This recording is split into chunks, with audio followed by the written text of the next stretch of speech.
Di medan tempur, waktu tak kenal belas kasihan. Teknologi berubah, ancaman berkembang, tapi ada yang tetap bertahan.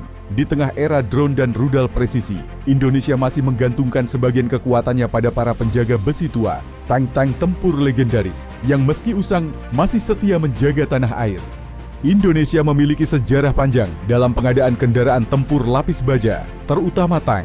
Dari era Orde Lama hingga kini, berbagai jenis tank telah menjadi tulang punggung kekuatan darat TNI. Tapi, beberapa di antaranya usianya bahkan lebih tua dari sebagian besar prajurit muda di lapangan.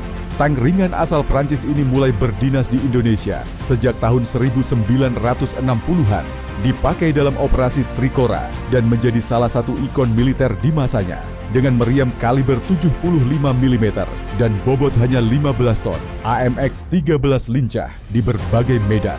Tapi, zaman telah berubah.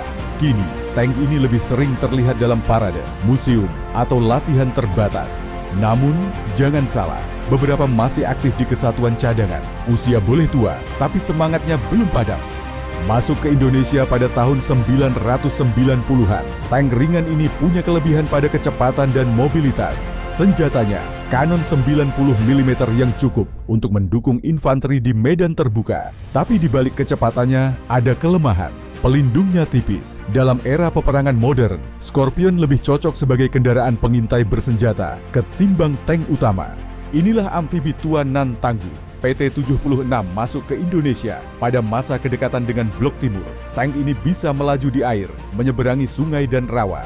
Tapi sistem persenjataan dan proteksi bajanya sudah ketinggalan zaman. Beberapa unit masih dijaga sebagai bagian dari kekuatan cadangan atau untuk pelatihan.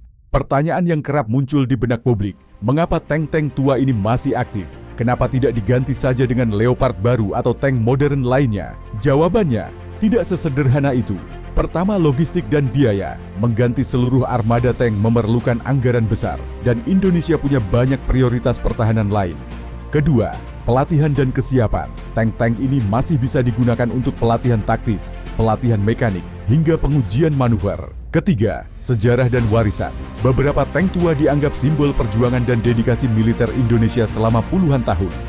Pemerintah dan TNI AD telah mulai memperbarui alutsista daratnya. Tank Leopard 2A4 dan 2RI sudah hadir sebagai generasi baru. Tapi transisi tak bisa instan. Butuh waktu, butuh strategi. Dan sementara itu, para pejuang besi tua ini tetap berdiri gagah meski catnya mulai pudar. Mereka mungkin tak lagi jadi ujung tombak, tapi di setiap goresan bajanya ada cerita panjang pengabdian dan semangat tak pernah usang. Inilah para tank tempur tua Indonesia yang diam-diam masih menjaga bumi pertiwi. Jangan lupa like, komen, dan subscribe. Sampai jumpa di video selanjutnya.